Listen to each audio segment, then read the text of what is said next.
welcome to episode 65 of Games My Mom Found. I am Mike Albertin, and who are the weird animals stealing things from other animals with me tonight? Thievius, Stuart Hughes. My name is Nick. That's all he's got. It's a good name. Stay alone, stay alive. It's Emmanuel again, aka Commander Lionheart.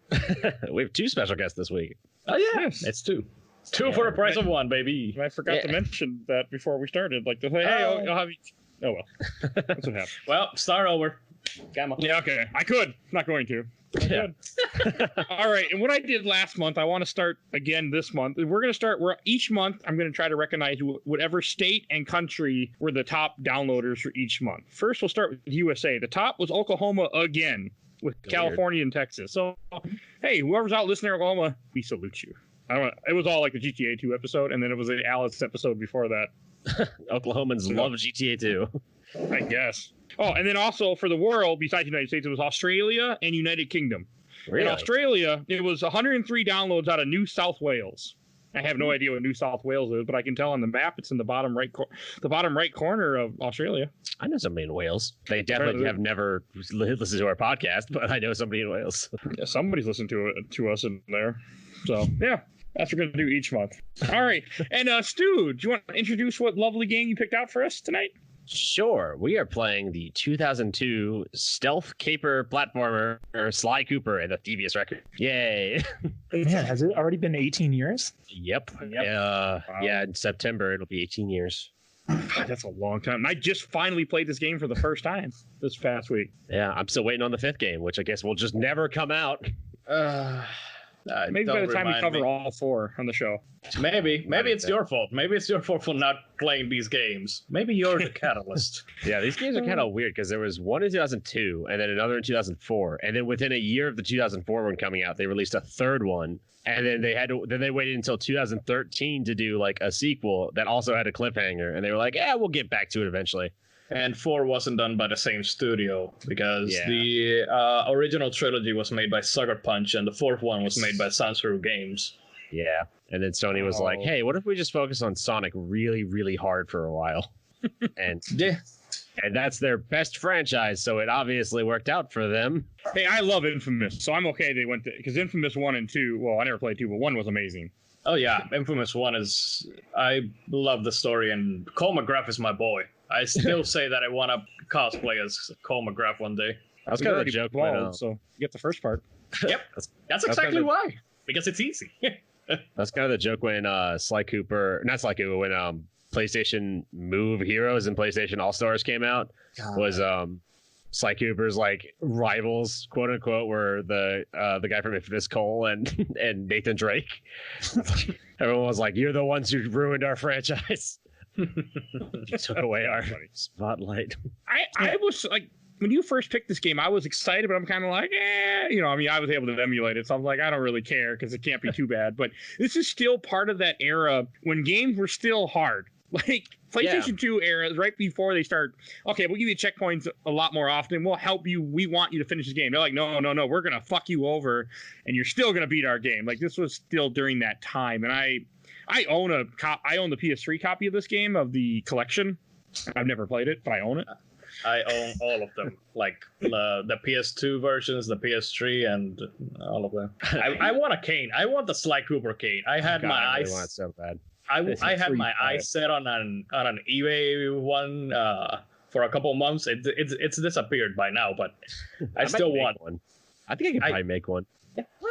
I gotta wait for my workshop to reopen, but once it reopens, that might be on my list of things to make. You can buy one for $90.16. Buy it now from China, so you might never get it. But I'll buy one. Oh no! Nothing. No. I'll throw it in the old lathe and make a nice one out of like brass and wood. Oh, that'd be nice. Yeah. It's always been those gaming items that like it would be cool to have on your wall. But also, you could probably take it out in public as like a geriatric and use it as a cane, and no one would notice. I just hope like somebody shoots me in the leg or something, and then I can be like, I need this cane. So you're the asshole for making fun of me for using it. This came out during the same time when you had Ratchet and Clank, Jack and Daxter, and I never got to the series. I played the first Jack and Daxter, never got very far. I didn't play Ratchet and Clank until way later when PS4 was already out on the PS3 a few years ago, and I didn't really care for it. So I wasn't sure how I was going to feel about Sly Cooper at first, because I had no nostalgic for this series or nothing. And I was starting to play the intro level when you're running around in Paris, and I was like, okay, this is kind of cool. Yeah, this is it came out in that era of like what I think a lot of people consider like platform games suddenly getting very, very good. Like platformers were all around, and then like 2000 hit, and you had like Spyro Year of the Dragon, and then like Jack and Daxter the next year, and Spyro, and a ton of Crash games, and all of a sudden like platformers were everywhere. And there's a reason the PlayStation 2 is like the best-selling console of all time. Yeah, I had this game as like one of my foundational games, along with Jack and Daxter, Ratchet, and then Final Fantasy X. Oh wow! Those were the only games I played for maybe 2 years because I didn't know any better. And played 10 for 2 years is fine. Yeah, and then when Sly Cooper 2 came out, and it was very different, and I was just way too dumb for it. I just kept playing Sly 1 again. It's like, oh, I can do this. I jump on it, hit the button, and I'm safe. Whew, that's easy. I think this might have been like the first game I can remember like getting 100% run on. So I like as soon as I realized that like, oh, I can go get like the little notes, and I can open the vaults. Oh god, I gotta go do everything. I gotta spend hours looking for every single bottle. Just look through all those little bottles and all the vaults and all the coins. By the time I ended every level, I had like 15 lives. And I was really surprised going into this game way after the fact. And I don't care about collectibles. I've never cared about trophies. But looking at you wounded someone, and I am offended right now.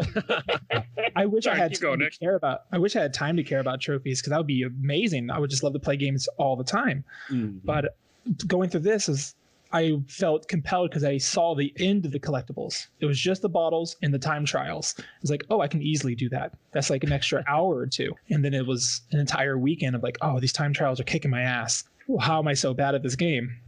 But time trials is the one thing that I'm not fond of in not just this game, in any other game. I'm not particularly good at just speedrunning. I'm more of an explorer. I love exploring. Just going here, finding this, doing that, all the things, but don't put me any time trials. That's not my forte.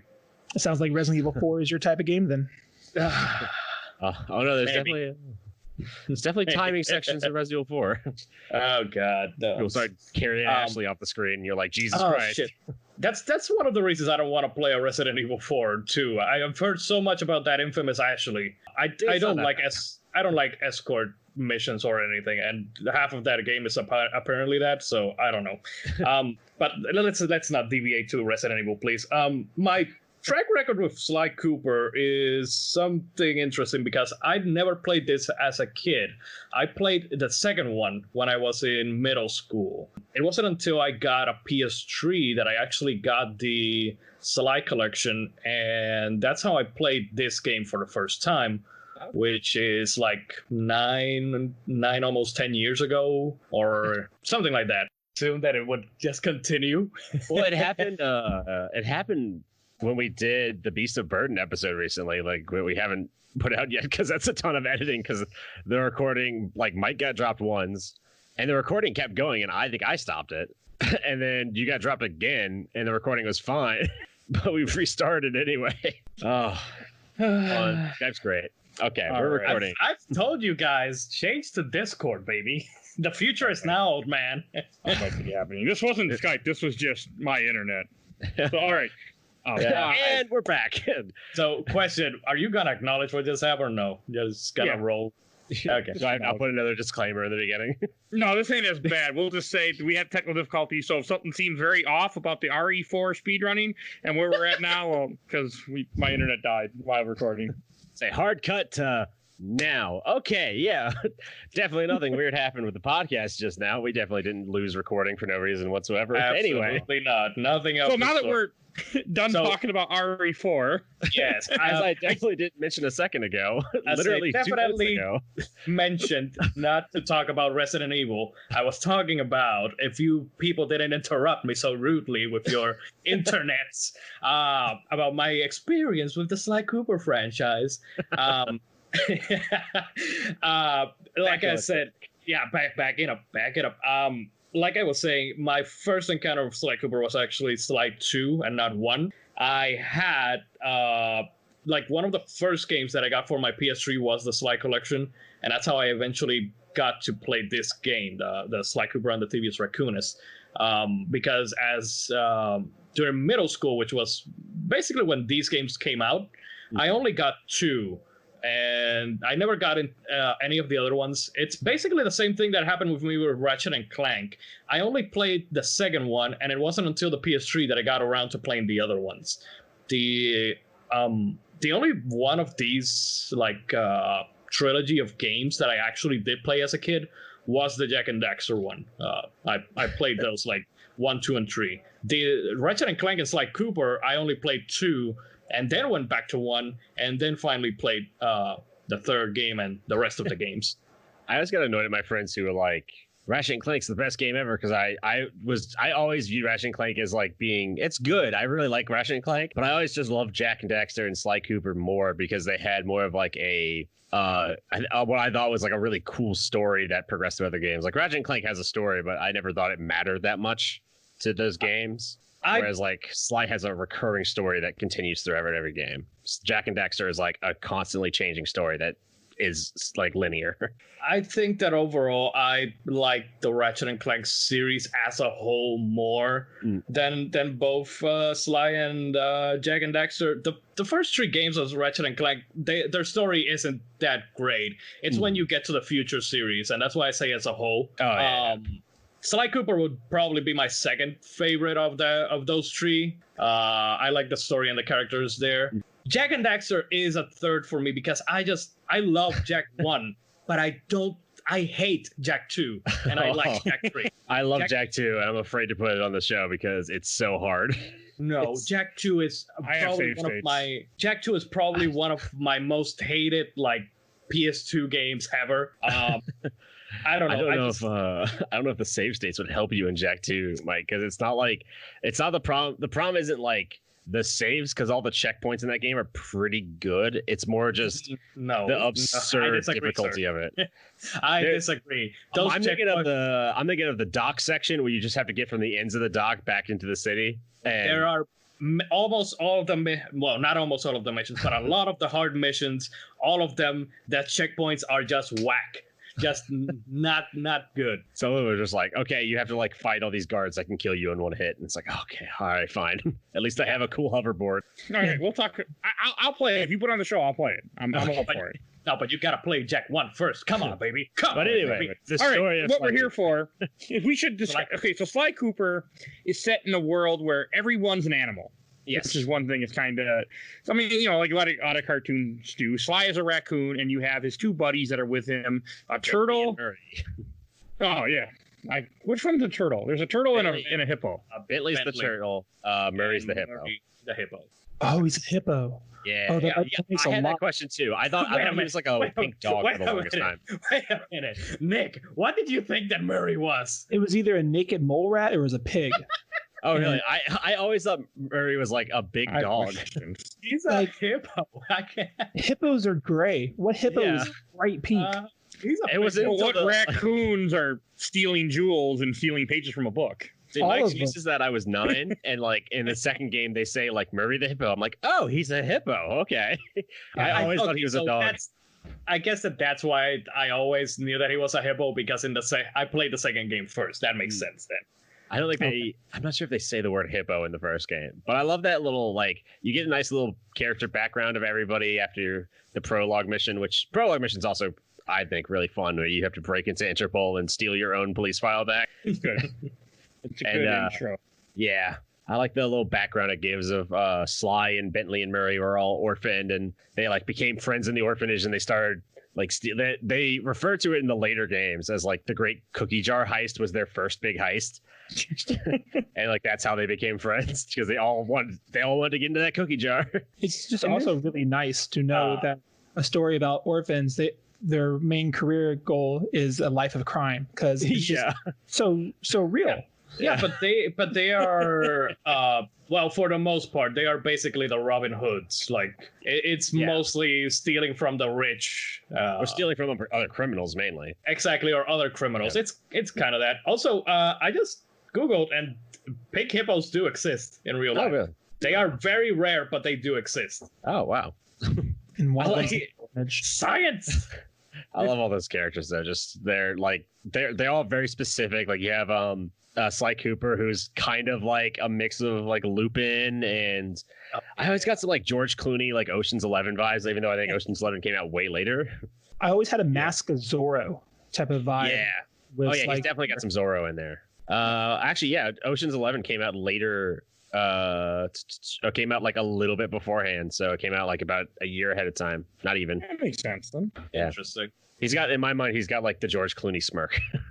I mean, and this game has beautiful, like I really like the art cutscene that they do, like kind of like a cartoon in a way that kind of broker that feel like a hand drawn cartoon. I mean, they were really cool. Like or maybe comic book is more what I should say than cartoon, but they were cool. No, they definitely wanted to go for like a very cartoony look because I watched some of the I saw some like behind the scenes stuff for this game. And they were like originally it was going to be like more realistic to the animals. Like Sly Cooper was supposed to be kind of like short and fat, like a little raccoon. And they were like, but we wanted to take it a little bit different, so they made it more cartoony. They put some but originally it didn't have cell shading at all. They threw some cell shading on there. They like brightened up all the colors and made it a little bit more like fun and goofy. I think that's why I liked it so much, is because it's like they kept that throughout the series.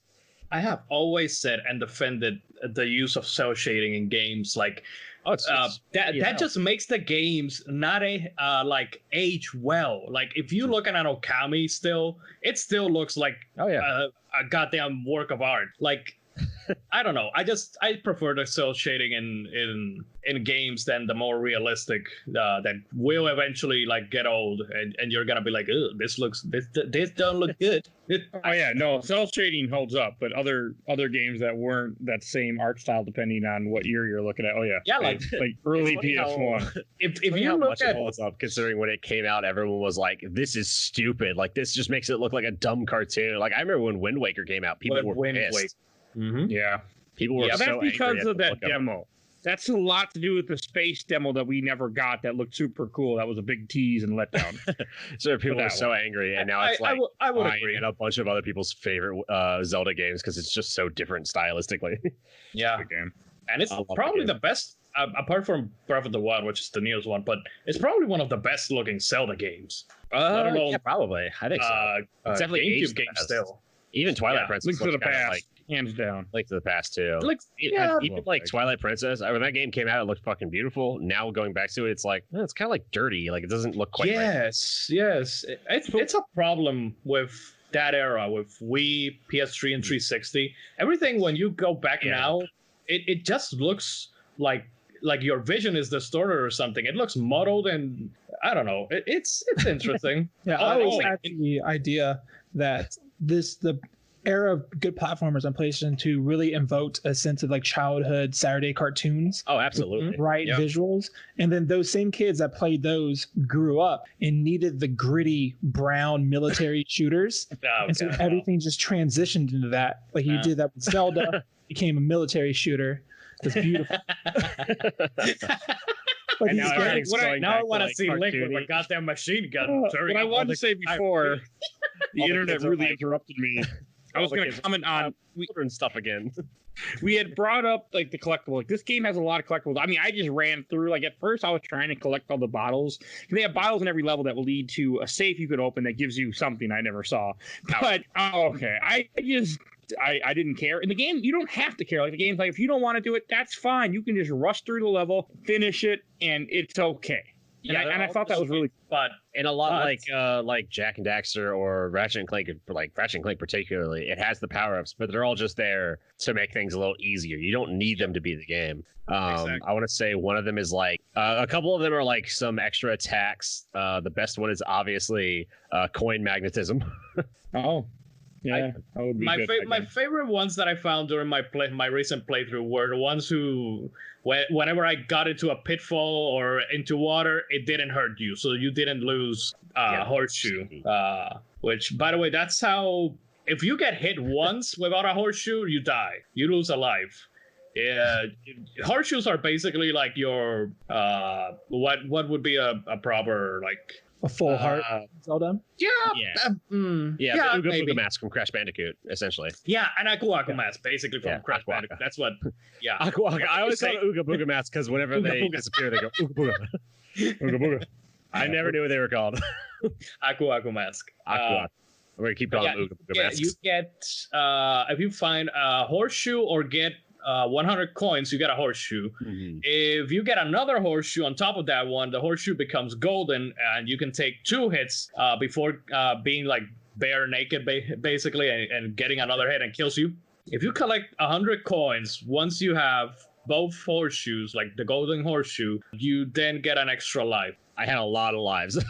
I did not have a lot of lives. That's always one of my favorite things of these, like this era of platformers too, which a lot of like some games still do it, but I feel like it's kind of missing now. Just the fun little power ups that you could get. Like, I mean, Sly 2 had the best power up of all time, which only the best games had, which was the slidey boots, so you could like go around a little bit faster, like the like roller skates in Mega Man Legends, or the hoverboard in Jak 2, where you're like, hell yeah, I am slightly quicker now. This is the best game ever. Yeah, Sly Cooper 1 had the ability to slow down time and then speed up time. Yeah, that was awesome. It was the only power up I used. You had to open the vaults, Mike. Okay. Yeah. I was like, I don't remember that. Yeah, it was it could slow down time, and so I used the shit out of that because I thought it was so cool to like slow down time right before I hit an enemy and make it look like an awesome action movie. Well, that's because your dad's favorite game of Max Payne 2 that you guys never owned. That's true. Maybe I was just channeling Max Payne. My hidden memories of Max Payne. I did that it probably took me like an extra like 2 hours as a kid to beat this game because I was just slowing down time so much. It's like, it's the coolest.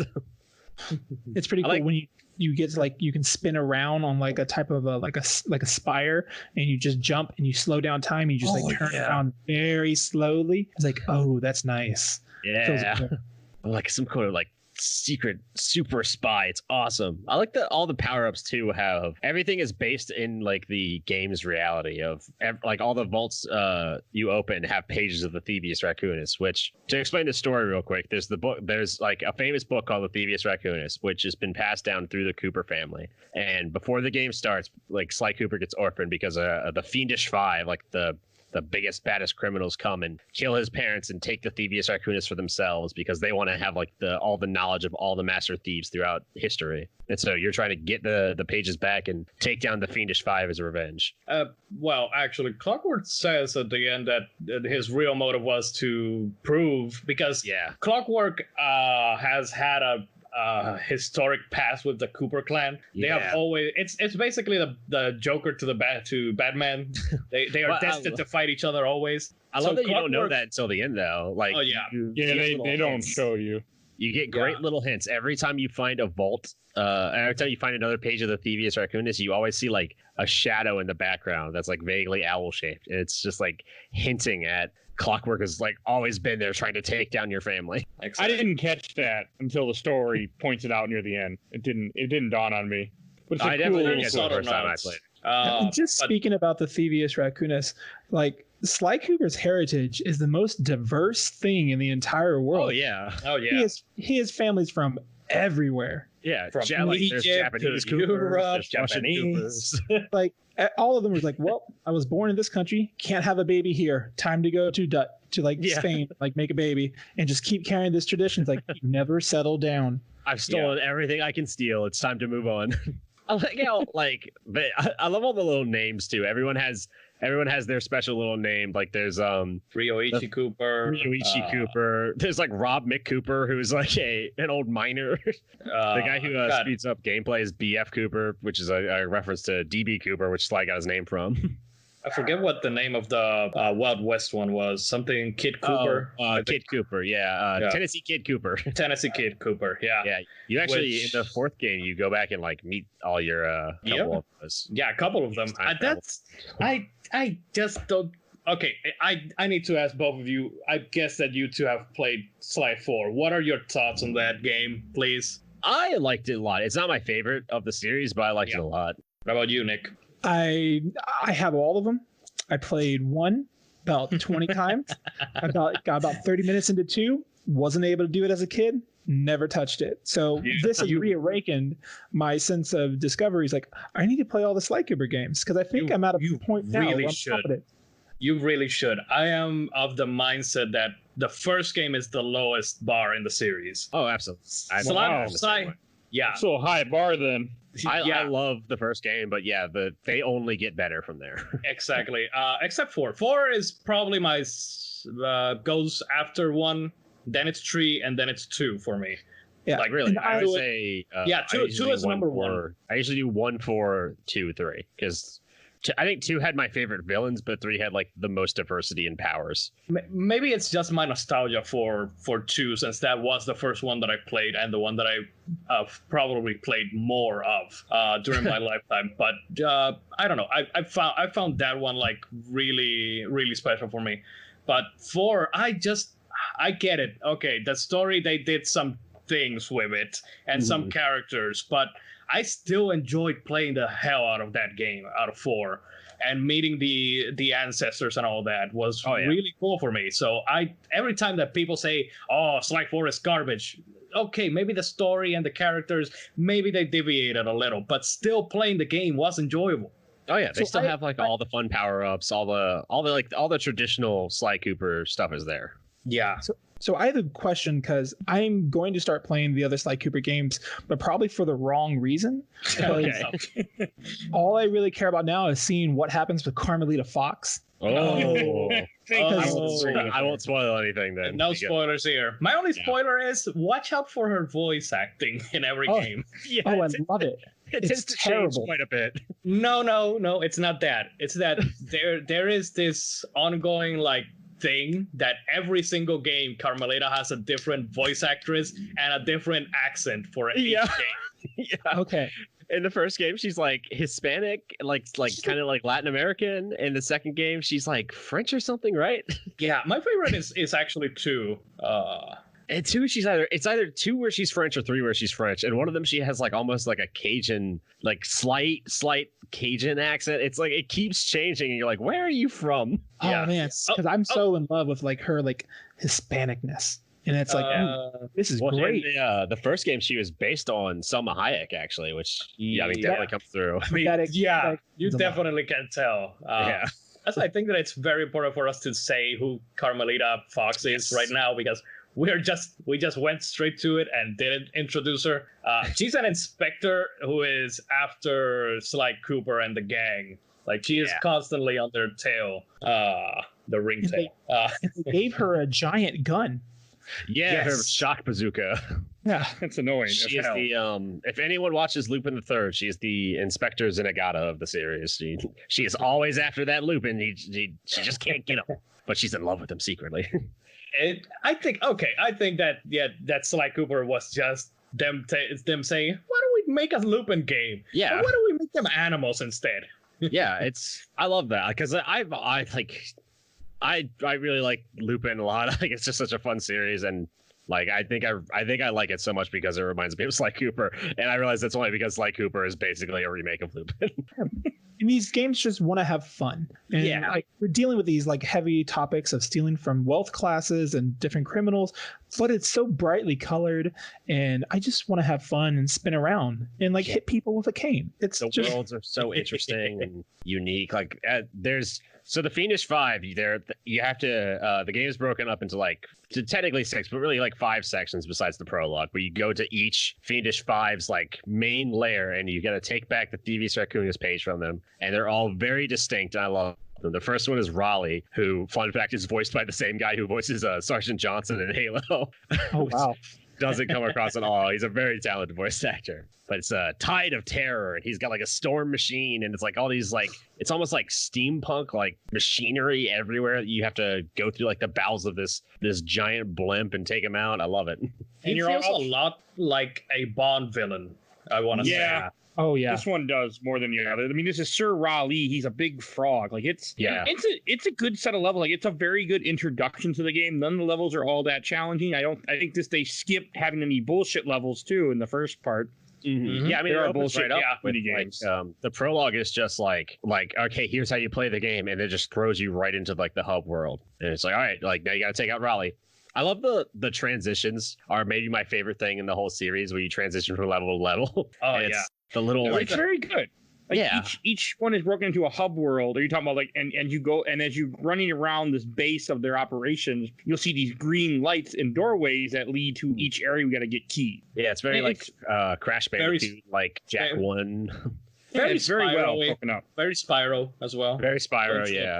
But it feels like it fits. It never felt stupid. It didn't feel very. I mean, it's gamey, yes, but it felt like this made sense. Like, okay, the keys like in order to get are locked up. Okay, sure, I'll buy that. You're a thief. Okay, but they were fun. Like I enjoyed going to each section and doing them, and they also like to break up the game with different sets. Like each world has 2 areas. One where you get so many keys, you get to a second part, then you need more keys to unlock to get to the boss, and they do a good job of that. Yeah, that's only expanded on in the later games too, where like, the hub world in the second game, like the first hub world in the second game is like a giant map of Paris. Yeah, I really like the structure of this game, seeing as most of the games I play now are like either like big open world games or like long RPGs. Having a segmented world map is like, oh, there's only 4 things to do in this small map, and I can do 2 of them in the next 30 minutes, and I can gauge my time, how long it's going to take me to do things. It just felt I could like, oh, I'm going to go play Sly Cooper for an hour and get a whole bunch of stuff done and have like a really big change. Whereas like playing open world games, like I spend an hour doing 2 things and not really has changed in the entire world. In my mind, it's like the perfect balance between open world and linear of just like I've got a hub, I can play around, I can have fun, and then I can go to the mission, and that's a very linear mission. It's like that's why I love the Jack series so much, where Jack 1 is like, all right, I've got this big open island to run across. But when I get to the mission, that's like a single straight shot. I know exactly where I got to go. But I can go play around in the hub world again. And they also do a good job in this game of having the enemies that you fight. They're all kind of simple, but they all fit the aesthetic. Like in the first one, the first area takes place in the Welsh Isle, and they're all kind of piratey looking. I mean, they have wrenches. They're trying to it fits because that's kind of what Raleigh is. He's a giant frog with a top hat. He looks like a freaking pirate. Yeah, I love everyone gets their little background too. So like Raleigh really is cool that. Like he was like the son of like an aristocrat or something, and he grew like tired of his luxurious life, and I love how it says like he tried his hand at piracy, which he like really enjoyed, or he found it to be his calling, and it just immediately he goes like full pirate. And they do a lot of water. Like I want to say each area in this game has something different that they will kill you if you fall. You know, this first one it's water. I think the second one is just lots of open spaces. Second one, pits. Bottomless pits, because the second one's the Mesa City. I love the titles for all these. The first one's Tide of Terror, which takes place in the ocean. The second one's Sunset Snake Eyes, which takes place in like Mesa City. All written down. It's meant to be like Reno. It's Texas. Yeah. Vicious Mesa Voodoo, City, which Utah. takes place in the Bayou. It takes place in Haiti. Yeah, that's like in Haiti. You got Fire in the Sky, which is like up in like the Western China. Like I wrote it all down in the outline I sent you. Oh, okay. Well, I've just got the wiki open. I'm looking at the names of the areas. It's cool how it does that. The volcano at the end. All games should end in volcanoes. But I mean, just a couple of things I want to say about Riley, or whatever the hell's name is. Like, it's a fun set of levels, and the boss fight is amusing. Like, this game has some decent boss fights. Fuck you, Miss Ruby. But otherwise, they're decent boss fights. And the frog one was like, we'll get to there. But I like the frog one. Like, I didn't have a problem. It's simple. He jumps on you, or you got to dodge him and smack him. He eats flies. Like, it was was cool. Like, I didn't have a problem with it, and I was really like, I didn't know what to think about coming into this game because I had beaten this first level all in just, like, the first 2 levels in one day. Even before we recorded Zombies Ate My Neighbors, I just couldn't put down Sly Cooper. I was having that much fun, and that's not normal for me. Especially with platformers. I think it's like the perfect escalation fight where, like, you know immediately what he's gonna do. He eats a fly, and he becomes big, and he starts like hopping on the platforms, and like you hit him once, he goes back up, he eats another fly, and like a bunch of the platforms drop down, and you have to stay on one this time. And he goes back up, and he drops back down, and now every platform he jumps on disappears, so you have to keep moving. It's like it's a great escalation of I've got to keep moving around. I got to keep doing something a little different. And all the boss fights are set up that way. We're going to add one more layer of difficulty, just one tiny more layer of difficulty. It's just that era. Except for Miss Ruby. Except for Miss Ruby, who is in all the Sly games have the rhythm section, and this is the rhythm section. We'll talk about that when the we're getting there. Mugshot was I got pissed off at this game. I love Mugshot. Well, not the boss fight. The racing. I like the character of Mugshot, but made me want to quit this game. This game has 2 racing mini games in it, and I'm not a big racer to begin with. Oh, these mini games were just horrible. I feel racing is not. I feel there's something built into the game where the very first time you do a racing, it's hard. It's intentionally supposed to get hard, and every time you retry it, it lowers the difficulty a little bit. I've always had that suspicion. So I'm glad it does that? Yeah, I think so, because the second race was easier for me as well. I thought that getting first better. one is just. I can't say for sure, but I've always had that suspicion that it secretly gets easier. Yeah, the first car that's supposed to be in first place just immediately shoots off and does everything perfectly. That it's like there's no way the first time you're ever playing it you could beat it. Oh, yeah. It requires you to try it again, but I think that's a testament to the difficulty of the entire game. It doesn't constantly tell you, hey, this is what you should be doing. It just kind of lets you go and lets you make mistakes and work it out, especially in the boss fights with like the Sir Raleigh. It was actually really cool to see how that boss fight evolved, and like I was learning through myself. It wasn't telling me, hey, every time he lands there, the platform is going to disappear. It just showed you it. And it never punishes you too badly for it either. Like if you like really mess up and die, then it's like, okay, just start the fight over again. Like it's okay. It's except mug shots. I had no idea you had to hit those crystals. I was just all over the place. I was like, when's this guy gonna let me attack him? I had an idea that I had to work those crystals. I just could not hit those crystals because he kept shooting me and it kept hitting me. And I was you gotta do a lot of moving around in that fight. I love Mugshot's whole level though. It's so skeezy and perfect. Like Mugshot is his background too is great. Of he was a weak little dog. Like he was the runt of the litter, and he went to go see the dog father. And he fell in love with. He's like the Goodfellas kid. Like he's like, ever since I was a kid, I wanted to be a gangster. Yeah. So he works out. He gets strong. He beats up all the other kids, and he starts like a criminal casino empire. And I like that we have skipping leg day as a joke already 18 years ago. It's like he just walks on his arms. Oh yeah. Yep. It's hilarious. Every single boss has like so much character to them.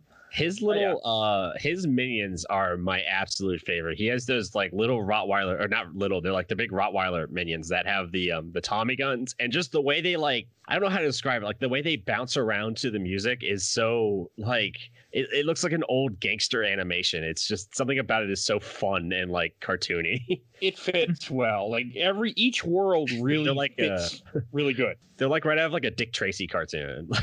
Oh yeah. Yeah.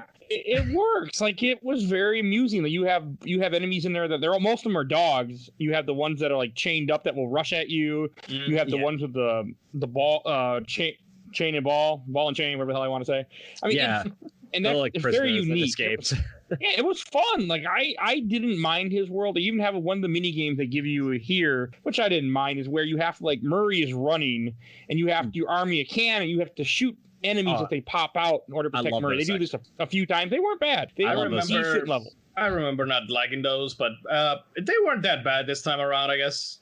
Like they were, because it was a nice variety. I remember that. I think that what I used to do all those years back was just kept shooting and hitting Murray. Oh yeah, and that hurts him because there is friendly fire in that in that section. So that's why I almost always lost in those mini games, and that's why I remember not liking them. But this time I didn't hit him, so it went well. I was surprised going back. I had forgotten when you don't play as Sly Cooper. There's because like that's when you get to the second level, when you get to Sunset Snake Eyes U, there's all the racing sections you're playing as Murray in the van, and then oh no, you do that in this first game because in the second Stuart, everything broke up. Oh no. God damn you, Corona. Yeah, I blame Corona. Stu, can you hear us? There's so much creativity and character in each of the stages, and the fact that they allow everybody to take part. Like Bentley and Murray aren't just on the sidelines the entire game. They actually have important parts to the story and gameplay. That's always felt super cool. If you like that, you're gonna love Sly 2 and Beyond. Yep. Yeah, we can hear you. Yeah. Yes. Okay, my internet went out. Awesome. But the call is still being recorded. Awesome. Okay. Yeah, Nick, if you like that aspect, you're gonna love the rest of the games because you actually play as Bentley and Murray. Like they have even more specific jobs. One of the best things about 2 that I love is that they like plan this whole thing in each level. Like, okay, I'm gonna do this, you're gonna do that, you're gonna do that, and that's the plan, guys. And we're gonna retrieve this, and that. And so, if you love right now the whole Bentley and Murray thing, you're gonna love it even more in the other games. That's cool. I'm excited. Games have like very, it's it has like a very like Oceans vibe to it in the second and third games, where it's like everybody has a plan, everybody has an exact. They don't tell you ahead of time, but they'll set up the mission and they'll say like, all right, we need this part from over here so that we can get to this thing over here. Everyone has their job, and you're just doing everyone's jobs like exactly as they're supposed to be formed. And of course, like a little wrench in the system always shows up. But I love that setup so much. I'm super excited to play this just on a conceptual level, that the characters you're playing as are kind of like the smartest people in the room. Like they are master thieves. And then compared to a lot of other games where you're kind of building yourself up from the bottom and getting to this, like becoming the best that you can be, you're already there. You're just dealing with like little wrenches in the system that mess you up. And but you still feel like some things do that and have the problem of like, okay, why is this character the master thief? But you never feel like the characters there don't deserve to be there. Like, okay, Bentley's a genius, so obviously he deserves to be there. And they go through so many times like, oh, Murray's like he's not great on the action, but he has heart, and like he just like he wants to. He's the wheelman. He knows how to drive. He knows what he's doing. Murray, he might not be like the most courageous, but oh god, Murray's character improvements throughout the series. Yeah, he improves so much. Once you start Sly 2, it's great. I feel like that's going to be on the show for sure at this rate. Oh man, if it is going to be on the show, I hope that it's us again. Because I am gonna gush about that one. I started playing Sly Cooper yesterday because I was like, oh, I might as well just play through it. And then this morning I started playing Sly 2 because I was like, I can't stop. All right, I do want to say one more thing about Mugshot before we move on to Miss Ruby. The Mugshot fight we were talking about with the mirrors, that was the one fight where I actually had to watch a video because I could not figure out what the hell to do, even with save states. I was getting my ass handed to me in the third part. I was doing a live stream, so I couldn't watch any videos. So it was just me trying to figure out what the hell am I supposed to do with you, man. Yeah, Mugshot's boss fight was, I had to think of like, as a kid, I had no problem with that. Like, why am I having so much problem with this as an adult? I should be better than I was as a kid, but I don't ever remember doing that. It's interesting how often that happens, right? Like it comes up. We're always wondering. On the podcast so much. Yeah. How did we do this shit as kids? If we had time. It comes up on the podcast so much. My theory is that when it comes to video games, we all peaked when we were 8, and it's downhill from there. It's that you have time when you're a kid, and you also don't have very many video games, so you keep trying. Where you're an adult, you're like, I got 1 hour to do this before I gotta go to bed. Like, all right, it's much different, and you have money to buy games. Yeah, I guess that. It's also you just don't remember like not being able to figure it out as well. Like you probably could have spent 50 hours on the game, but you only remember like the 10 hours that you did well. Oh, yeah, you brought up maybe memory. I want to mention real fast that, like, I remember as a kid when I was playing Donkey Kong Country, and I just got my ass handed to me in the barrel bridge, something where you got it in the up in the trees, the Ewok level where you're shooting through barrels. And I remember sitting outside, be like, I don't understand why I can't do this, and it took weeks to finally beat that level. It was that same idea, like you just had that time, like you didn't have so many games, so you wouldn't make it happen. That's what I think. Yeah, but I will agree. We did peak at 8. Maybe it's that. We all maybe. peaked at 8. Yeah. I don't know. Maybe it's just that the looming shadow of life just gets onto us and just, you know. Yeah. No, I totally believe that. I was 6'3" at 8 years old, and I've only been getting shorter ever since I. Like Benjamin Button with height. Oh yeah. And I was just able to play those games really, really well. And now, oh man, the one thing that I do every once in a while is that I will log on to Apex and for about 30 minutes get my ass handed to me and just remember, I'm bad at games. I just can't do this. It's like there are 12-year-old children that are just demolishing me. Yeah, I was a nationally ranked player when I was 14, and now I can barely win a fucking game of like Battle Royale. Like I gotta be so careful. I gotta like plan ahead of time. Like, okay, like I gotta plan this out. I gotta know what I'm doing. Like I can't just win a game anymore. But, if you throw me in Call of Duty, I cannot win a game to save my life. Yeah, no, same here. But to move on to Miss Ruby, I gotta say that entire level scared the shit out of me. Like it was so terrifying. Like the first 2 levels are like it's a like New Orleans, it's West Texas, and then you're in this giant swamp and there's this like giant snake just constantly mentioned. Oh yeah. And I saw it and I was like, oh, that's terrifying. Yeah, it suddenly has like a huge tone change where like it goes from like being so cartoony and jokey, and then it's like just all right, we're summoning the dead now. Get ready. Yeah. Hope you like ghosts because you got to kill all of them again. Like zoinks. Yeah, that's okay. As we can see, every world, or I keep calling them worlds, but it's like every area. They are like themed after something different. Like Rayleigh was Bond, Mugshot was like Goodfellas and crime. This one is more, I guess, Scooby-Doo. Maybe, I don't know. Yeah, Scooby-Doo, like horror and kind of like it's pure voodoo. It's the whole level is called Vicious Voodoo. Vicious Voodoo, yeah. And it's like Miss Ruby's like a big old alligator. Yes. And she's got something so creepy about her army of chickens that's just that all like move in time with each other. They just look, especially on her boss fight where the chickens are like dancing and they have these giant eyes. Yeah. They look like they're hypnotized or something. Yeah. I didn't pay attention to the chickens. I was too busy trying to goddamn do the parappa the rappa on that. God. But before we get to the boss battle, God, no. I want to say I did not remember the floating what is it? A jet ski or what? No, it's the like machine. It's like the Metal Gear like guard I'm trying to remember. All I can think of is the step walkers or the step flyers from Attack of the Clones. That the clones. The stab. They're called in Star Wars. They're called stab. But when I got to that part during the live stream, I was like, wait, this? I don't remember this. I have never. I swear. Jet Segway? What? Jetway. Jetway. Ooh, Jetway. When are we gonna get those in real life? Because that thing looks awesome. Oh yeah, that would be. I mean, if we survive, I doubt, but maybe get me at the. I want to go down fly down 64, shooting tennis balls at people on the road. Oh, God, get out of the way.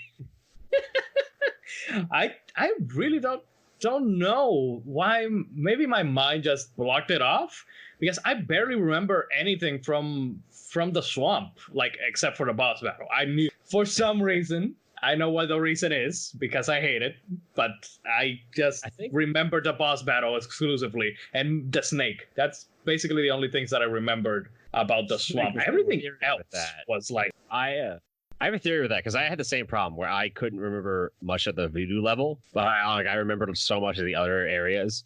And I think it's just because all the other areas are so brightly colored, and because that's the voodoo level, everything's like a little darker. It's a little bit more like tinted and not, I don't want to say bland, but it's just like it's a little bit more like undersaturated. And so I think all the other areas stand out so much, and this one, despite the fact that I love it and it's great, it's just a little too undersaturated to stand out with all the others. Yeah, I think I just hate Miss Ruby's boss fight so much. I force my brain to just completely forget anything about the swamp.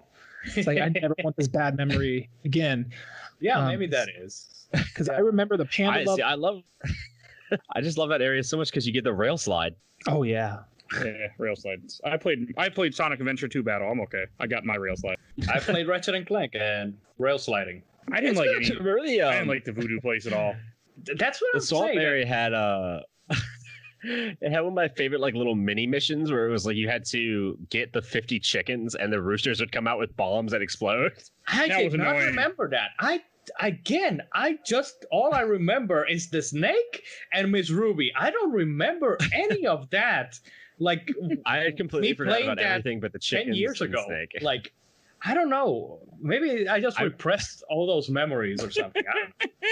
I can believe that. I think I only remember the snake because it always reminded me of Snake Way from Dragon Ball. Oh yeah. Oh boy, Dragon Ball reference, Mike. Huh? There is just not one episode when Stu can't just hit that TBC. What do you try? It's every now and then. Hard. I suspect that sometimes I say them and then Mike cuts them out. I have not. I should. I have not. No, you shouldn't. But yeah, like that. That's like the main things I remember from that area, where the like Snake Way and the chickens and Miss Ruby. I had completely forgotten like the vehicle segment. I'd completely forgotten about all the grave sections where you have to fight like the ghosts off. Like that was all just a link in my head. I already forgot that part. Well, they're just like what they are for those that don't know is you drive a little hover thing with a gun and it's like a shooter and you just continuously shoot to knock out enemy generators. Let's say. We fondly just called it a jetway. Oh, call it the jetway. Get on board, Mike. It's the jetway. It's based on the step walker. It's based on the step walker from Star Wars, which came out after this. I have no idea what you're talking about. No, Star Wars. No, because the droids were in episode 1, and that was 1999. So this was 2002. The step walkers were only in Attack of the Clones, which was I guess that was earlier in the year 2002. So, and I don't know if Jedi Starfighter about this. I don't know if Jedi Starfighter came out before this, but Jedi Starfighter also had the stepwalkers everywhere. Yes, yeah, Jedi Starfighter. No, the original Starfighter came out 2001, and I think that one had it. Have we talked about the introduction? The enemies in the swamp yet? We talked a little about the ghosts. We haven't mentioned the zombies yet, or the voodoo zombies. I didn't like all the voodoo stuff. This was my least favorite world by far. Like I just didn't enjoy this section. I died a lot. I mean, I'd save states. I remedied that very quickly, but I just didn't enjoy a lot of these levels at all. I was ready to be done with this section. I mean, considering that I didn't even remember that that was a thing. The whole levels. All I remember was Miss Ruby and the snake. Oh god, should we go on and talk about? Okay, that. Oh god, like okay, I didn't know nothing about this fight going in because I usually watch speedruns of a game before we talk about it, just to kind of let me learn some different things about the game. But I hadn't gotten to this one because I was enjoying myself so much, and I had no idea. Oh god, I had no idea what the hell the fight was gonna be. That's in episode 1, by the way, the droid walker thing. Yeah, that is it. That is in episode 1. That's why I had to look it up. I hope it's called the step walker. I was saying, about it. And stop. Like this whole fight is a rhythm battle, and I guess in the PS3 version the rhythm's off. But I was just save steady, hitting the buttons, trying to follow along with the way they look because I wasn't listening. I swear, I had the worst time with this. It was like playing a Donkey Kong Mine level. It was like, oh, this game's just broken. Like this game isn't actually fair at all. Yeah, it's it kind of throws you off because this game actually does have. We haven't talked about the music yet, which we'll get to because the music's phenomenal. But the game actually has like dynamic music, which is pretty impressive for the time, I think. And that whole boss fight is like based around. It's a rhythm section. The whole boss fight's based around like listening to the music and hitting it at the right beats.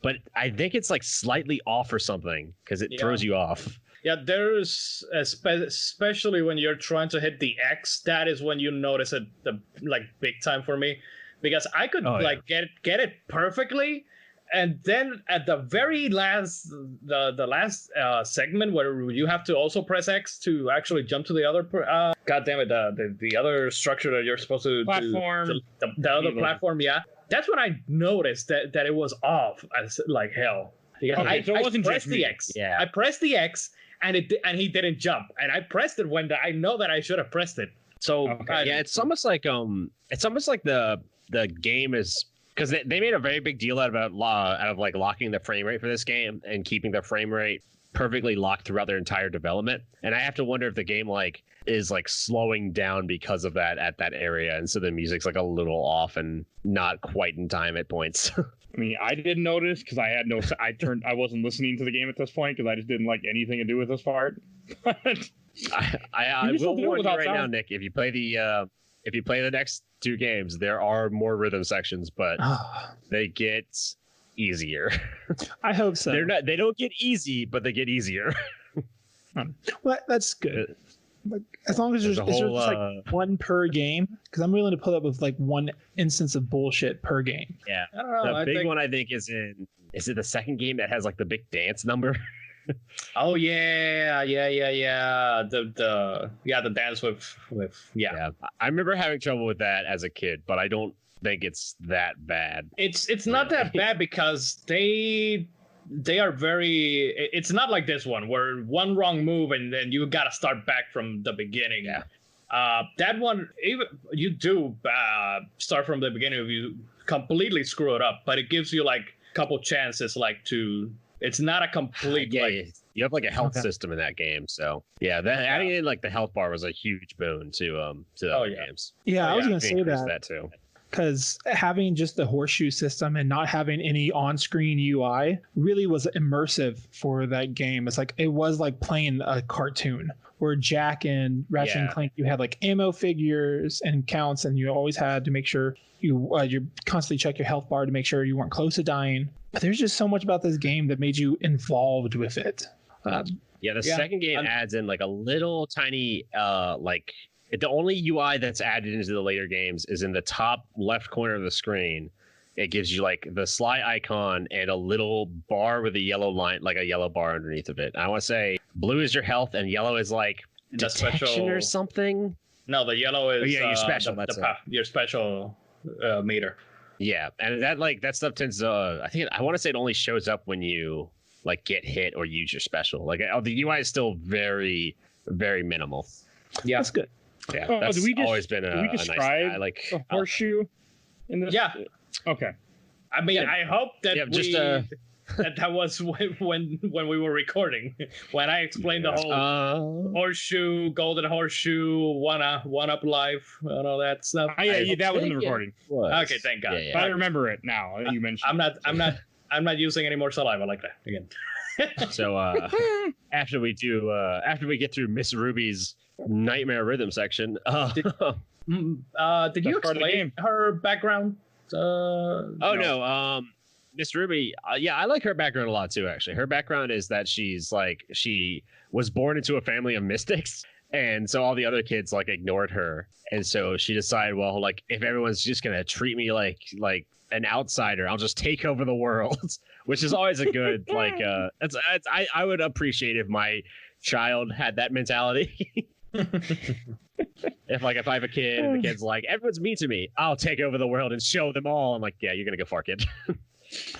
I like that kind of cartoonish evilness.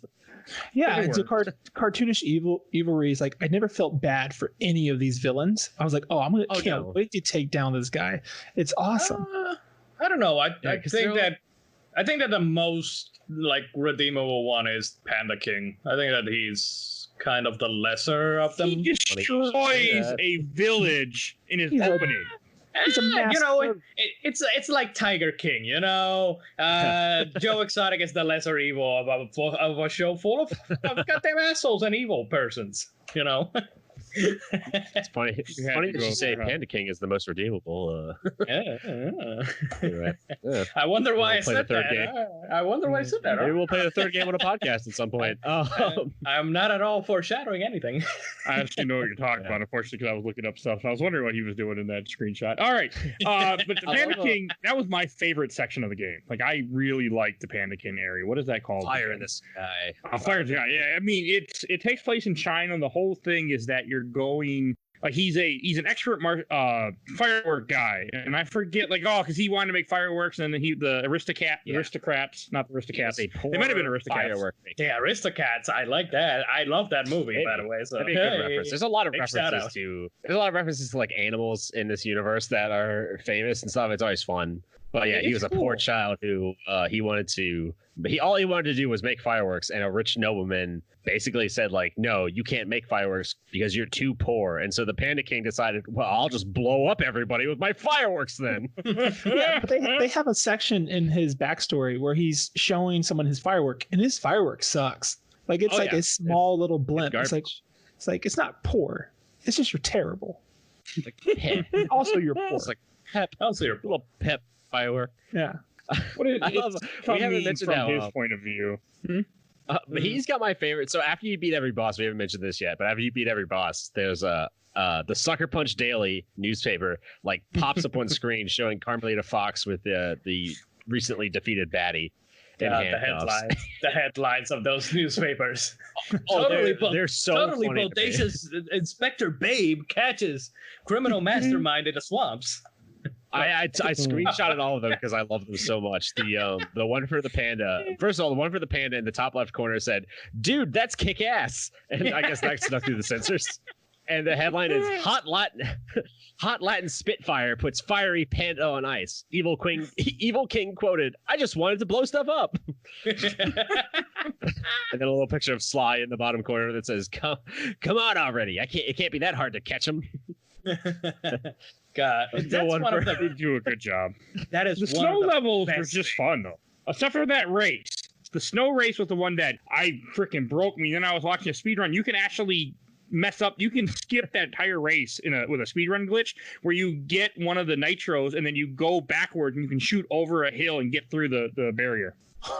You can completely skip that entire race if you know the glitch is there. Interesting. Yeah. You can also play super aggressily and bully the other racers so they just can never get by you. Yeah. I couldn't get past I couldn't get to the first guy for the longest time. And then now what Nick said makes sense. I think that the biggest problem with the goddamn racing in the game is that to throttle, it's holding up in the analog stick.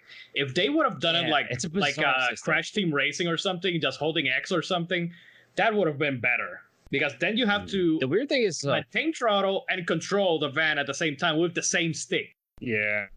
The weird thing is that like you have nitro too, and it doesn't work like how nitro typically works. In most racing games, nitro makes you go faster, but you have less handling, so you're supposed to use it on straightaways. In this game, nitro it makes you go faster and it gives you insanely good handling, so you can use it to bend around corners super fast. And it's a little weird to get used to if you've played any other racing games. Yeah, because every time I would look for it, because I would play it once and just get a feel for the lap and be like, okay, here's a turn that's really sharp. I'll make sure I have a nitro for this.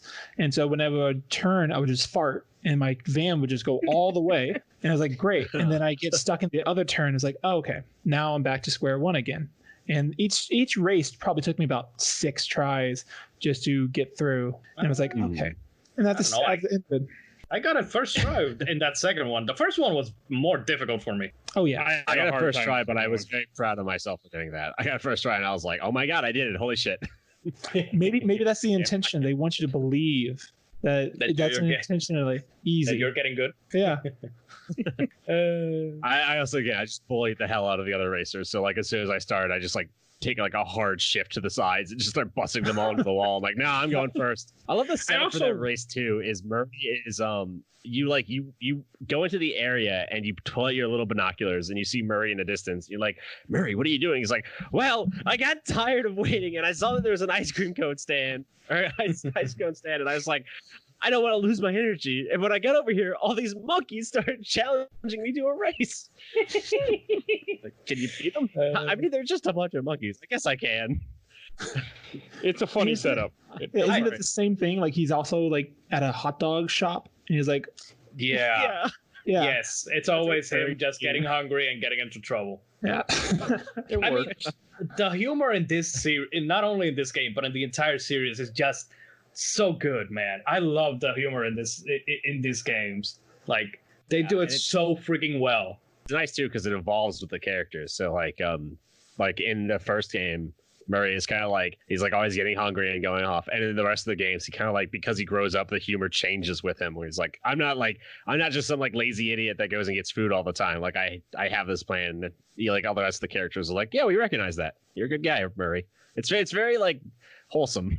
Yeah, I'm excited to see all the characters' growth is very good. But even the enemy, I might throw the second one on this list. Yeah, feel free. I'm more up for that than another Stalker game. So. Oh no, it'll be back to back. I'll do Stalker. I'll do Sly 2, and then right after that it'll be Stalker Clear Sky, or Call It Pripyat. Do a really easy game and a really hard game.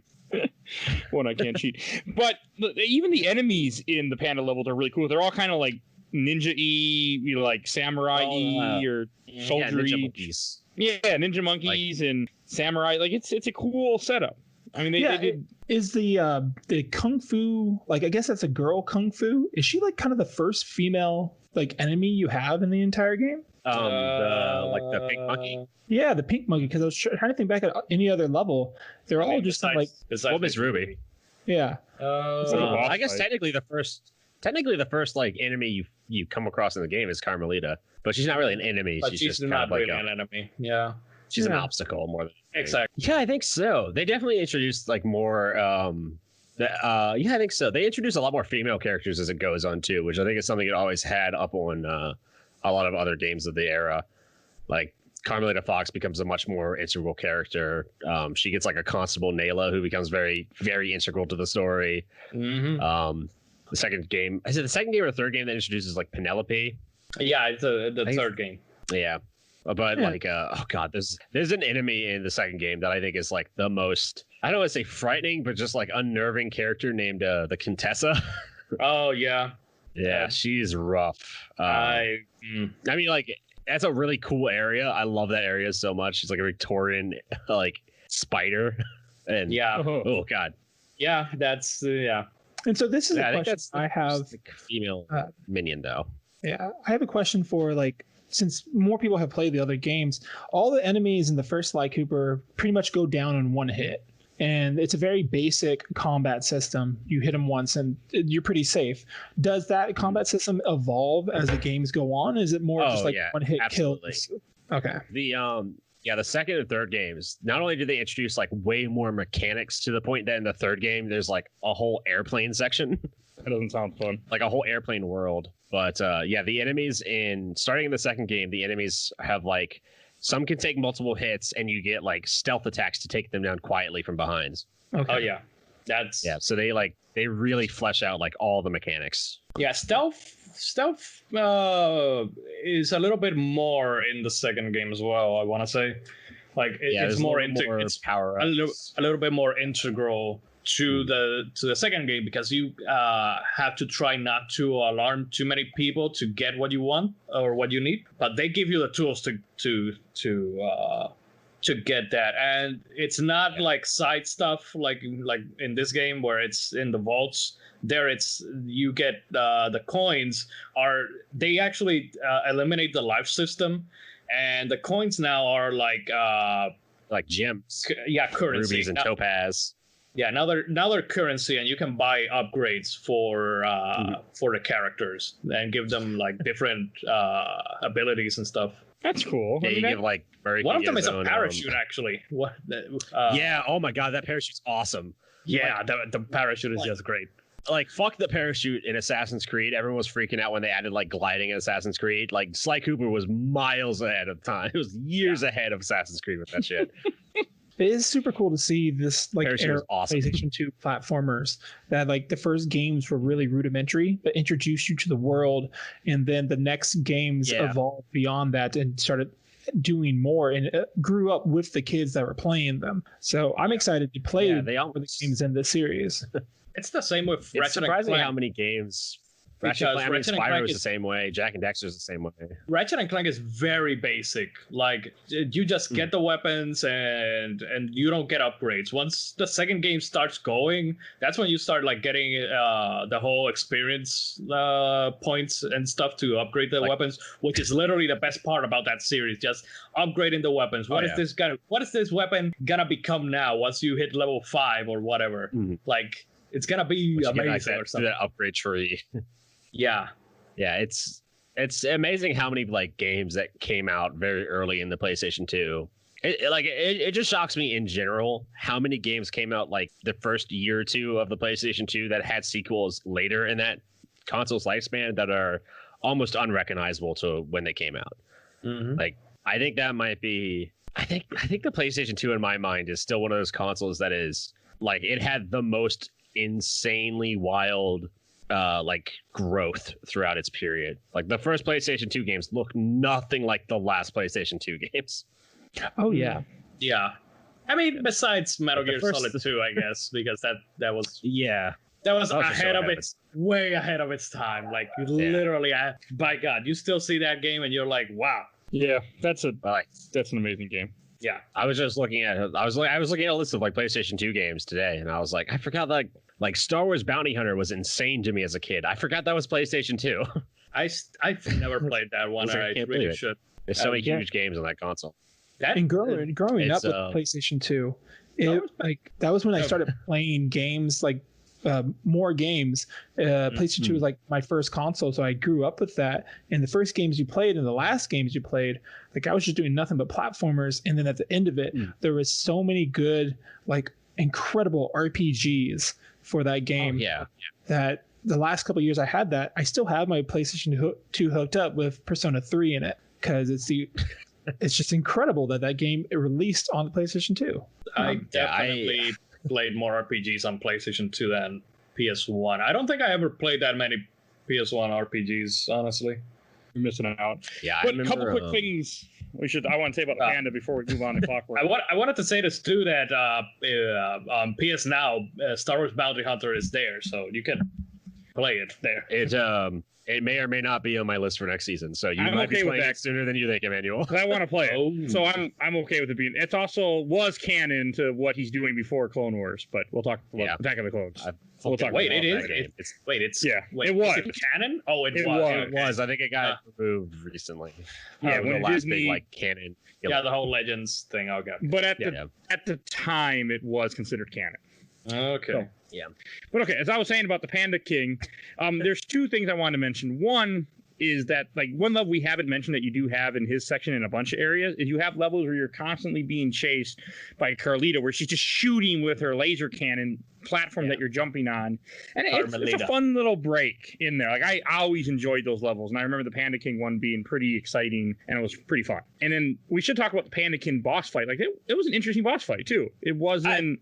It's my favorite boss fight of the game, honestly. I really like just going in there, walloping him a bit, going back, dodging his attacks, walloping up a bit. That's a little bit more fair than goddamn Muckshot and fucking Miss Ruby. Also, that it was like it's funny that it's like the last boss fight before like the big one, and it's probably the most straightforward.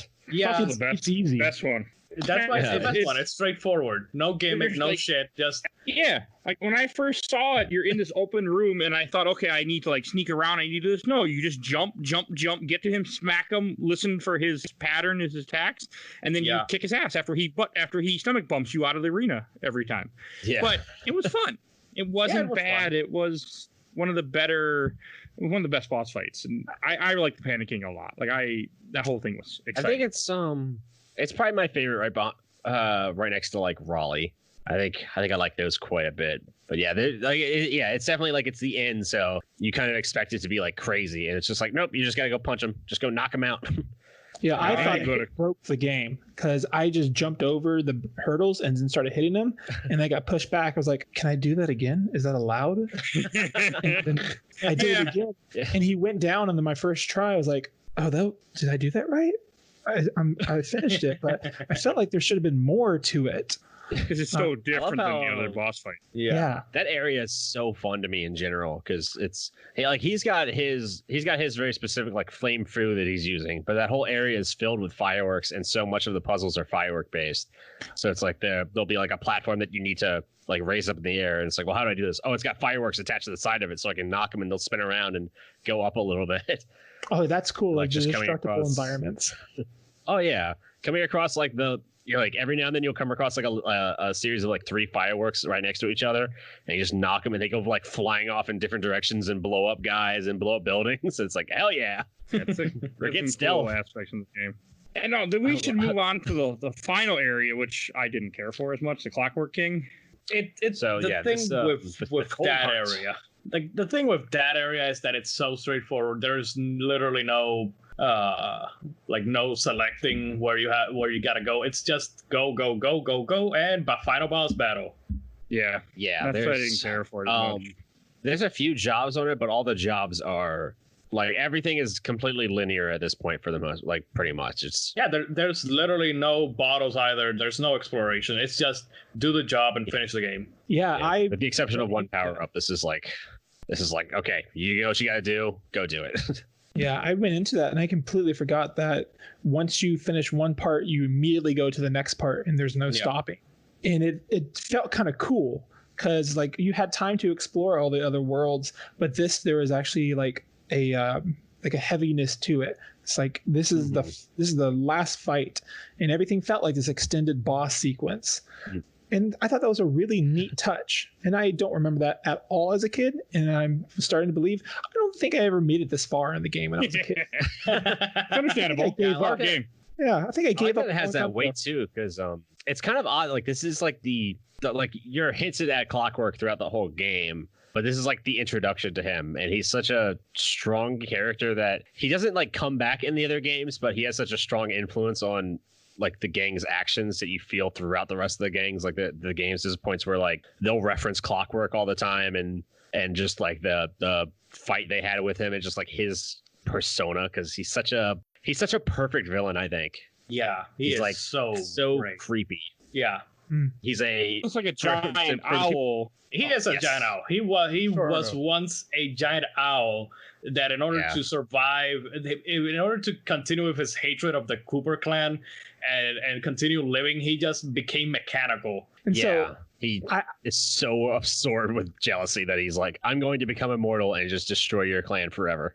Yeah. So the game I played right before Sly Cooper was the 2016 Doom, and how Samuel S. Hayden basically created this robot body for him because he had to continue living outside of his body. And it's like, oh, Clockwork is just this. He's just the devil. Okay, that makes sense. Yeah. That's a good comparison. I think. I like his he's got like the claw voice too. Like that sounds just it's like robotic. It's completely removed from humanity at this point. It's just like it sounds like the claw from Inspector Gadget. Just like Mr. Sly Cooper, I've been waiting for you. He is such a great villain, and I am willing to bet that he would have been the big bad again in Sly 5, considering where Sly 4 ended up. I mean, just introducing time travel, it would not surprise me if Sly 5 came out and it was like Clockwork somehow found a way to come forward in time, or he's stolen a bunch of stuff from the past and changed history. Maybe, I mean, it's not necessarily spoilers, but in Sly 4, in each one of the stages, in each one of the worlds or time periods or whatever that you go to, you can if you look at the sky, you can actually find Clockwork flying around somewhere. Yeah. Well, that's such a presence. Oh yeah. I mean, you never encounter him per se in the game.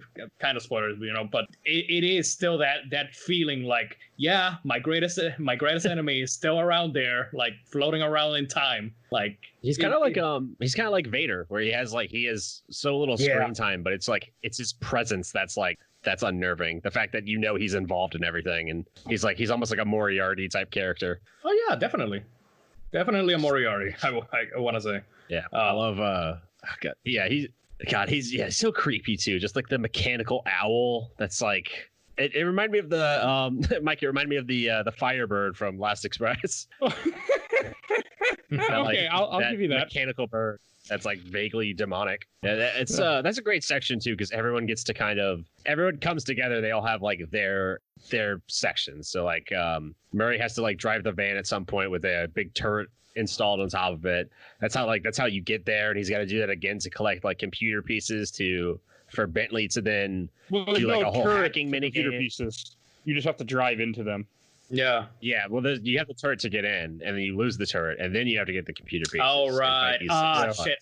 I forgot about how you enter the goddamn level. Yeah. I died a while in that one.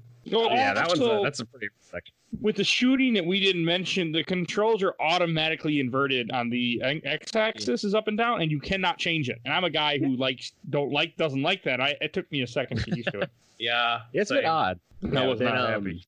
Yeah, like everything has like a very specific purpose. Like you use the turret to get into the area. The turret breaks off. Okay, you need these computer parts. Get the computer parts, because the next section Bentley needs to do his hacking minigame to save Carmelita, who's trapped in the section with Sly. I hated that hacking minigame. I died like 5 times in that shit. I like it in the other games, but in this one, no way. No. Yeah, it's a little odd, but yeah, the other games they do it way better. Way better. So much better. And you can like upgrade the hacking too to have like better skills. I think by the third game you can upgrade the hacking to be like stronger and have more firepower. Yeah. It's only like one part. Immediately after not that, terrible. It's like I mean, consider yourself lucky, because this game was planned to be 3 times as long.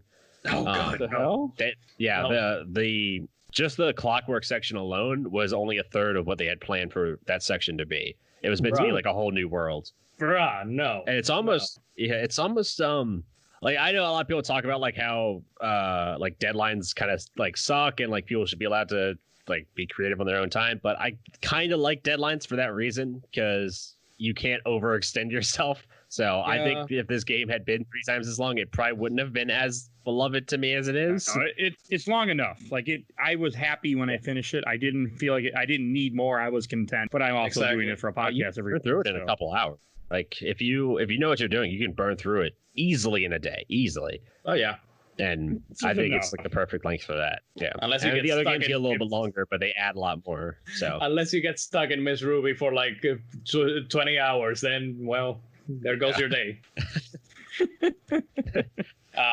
Back kick, voodoo. And that final fight is also different with the owl clockwork, because you spend the whole time like you're flying with a little jetpack that you got, and it's like I thought they did a good job with that. We gotta say that's like you rescue Carmelita, and despite the fact that she's been like chasing you the whole game, you both kind of have that nice section where Carmelita's out and Sly's cane is gone and her jetpack's gone. They're like, well, we're both at a weakened state. We've got to team up to take down the greater evil right now. Yeah, so she helps you get your cane back. I really did not like that part where you have to retrieve the cane. Is suddenly not having a cane with all of your abilities tied to your cane is very strange. Hard. But no, but you don't control Sly. You can. Is it Carmelita that you control? Shooting the blobs that are chasing after him. I did not have a problem with the turrets until having to shoot all those blobs. Like I lost Sly. Sly died a couple times in that one. Yeah, those turret sections can be quite difficult, but they're never like, I don't know. I always have fun with them, even if they're hard. Might be strange for that, but I'm like, I can do better. I know how to do this. I'm not confused. I'm just not doing it well enough. There's some enemies in games where like you'll just get killed over and over again. You're like, I don't understand what I'm doing wrong. I don't understand how I'm supposed to do this fight. But with every Sly Cooper game, it's always the case of, okay, I know exactly what I'm meant to be doing. I'm just not doing it well enough. I just have to like keep trying and get a little bit better at it. I always appreciate that in games. Yeah, unless you're Miss Ruby, then fuck you. I mean, it is interesting flying with Clockwork King. Like it was a cool final fight. You're flying around the jetpack, shooting him in different spots that glow white. I mean, it was a cool boss fight. I didn't have a problem with it. Yeah, it wasn't a horrible boss battle. It was all right. And even when trying to manage the rings, because he has 3 phases. First phase is shooting down those classic white glow. Yeah, 3 phases. Who knew? The glowing white bits from his body.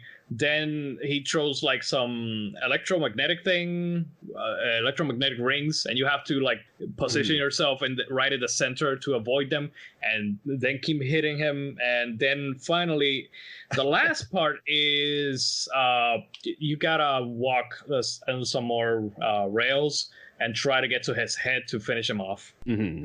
I think the entire time he is like berating you too. Oh yeah. Oh, it's clockwork. Of course he is.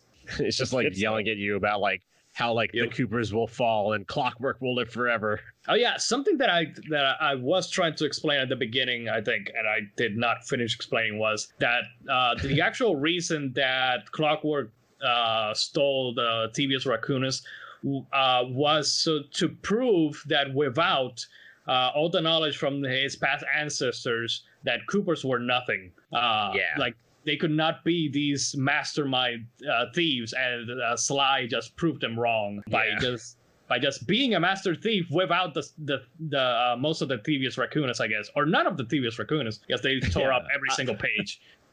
I love the line too he has where he's like, "You'd be nothing without the book," and he said, "The Thievius Raccoonus doesn't make a Cooper makes the Thievius Raccoonus." Yeah, and that last line from him is so like menacing, where he's just, as he's dying, he's like, "Cooper, you will never be rid of me. Clockwork is superior." As he's like melting in the lava, and it's such like a dark ending for this kid's game.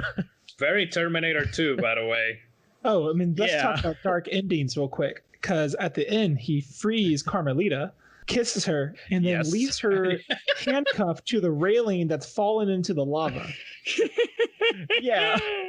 Sly's kind of an asshole sometimes. There's a part in the panicking area where I was like, oh, they definitely didn't realize that the camera was still on Carmelita, where you are fighting her, like she's shooting at you and you're trying to get through the area, and you set up a firework at the end and it goes around and hits like the little landing she's standing on. It's like a skull. It's like a frozen like mammoth skull or something. Mm-hmm. And it starts sinking into the water, and she's like, "I'll get you, Cooper." And it's like, is she dead? Yeah.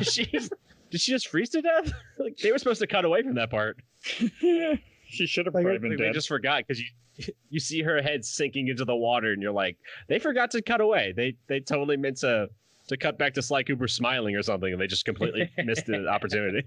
Yeah, I like the little like cat and mouse game. Like Carmelita's always going to come and find Sly, but it just seems so dire. It's like, oh, she's handcuffed in a pit of lava. How is she going to get out of this? And it does a nice little like, I'm sure someone will find her, as like they're driving away and the cop sirens are starting up. Like, I guess, are the cops just going to drive their cars into the volcano? That's not how that works. Hey, I mean, it's a special world. I'm sure their parents can just fly in and pick her up. So hey, in Soviet Russia, the cars go through volcano. I like how the logic of Sly Cooper, Interpol, which Carmelita works for, is like they can go anywhere without any like permits. They have jurisdiction throughout the world, which is not true. Like, there are some very specific European laws where they can operate in Europe, but Interpol can't just like drive into the middle of America. They're not allowed to just roll up into Russia. In this world, they are basically just MI6, I guess, instead of Interpol. Yeah. They're like, they're literally the internet. There are no other cops. There's only Interpol. Yeah. They are the world police of the universe. Oh, God. I do like their whole thing throughout the series of like their Carmelita and Sly's like, it's never like, it's always like, oh, I'll get you. It's like, I bet you want to get me. And she's like, oh, he's right. I do want to get him. It's like a nice little like cat and mouse romance. It's always fun. So good. It's never like overplayed. It's never like too like sometimes movies will do that or shows will do that. And it's like, I don't believe these two like each other. It's just kind of creepy. But they've got like a real like flirty, nice romance going on. That's pretty fun. Yeah. All right. Any last things you want to say before we go on to questions and memories? So one thing I want to talk about is the sound design for the game is incredible. Oh yeah. The music is really good. I didn't want to get past that. Yeah, but it's every time you break a bottle, good. Like when you find one of the Clue bottles and you break it, just that noise of breaking the bottle is just so satisfying. It's just like even the tiny thing. Yeah. Yeah, even the tiny things like sneaking around and just like the little like like that is just it's perfect. It's just like a little like plucking a guitar chord like really softly. It's works so well. All the music and all the levels it all stands out, and it's like really like it's got the dynamic music. So you got like the nice like my favorite is Mugshots music, where it's got that like casino like gangster kind of feel to it. And then when shit hits the fan, it's like jazz. It just starts like ramping up. Oh yeah. Oh, that is. I love jazz. So just all of this is just delicious for me. It's that's something that like remains great throughout the entire series too. Yeah, it's absolutely beautiful soundtrack. The guy who did it is he's done so much work. He did all the music for like Hearthstone, and he did a couple like the Crash games. Like he's had quite a he did one of the Twisted Metal games as well. Oh, what? Yeah, that's a different. Pretty. That's like going from Jack 1 to Jack 2. Yeah, I know what you're talking about. I wish I didn't. I think he did.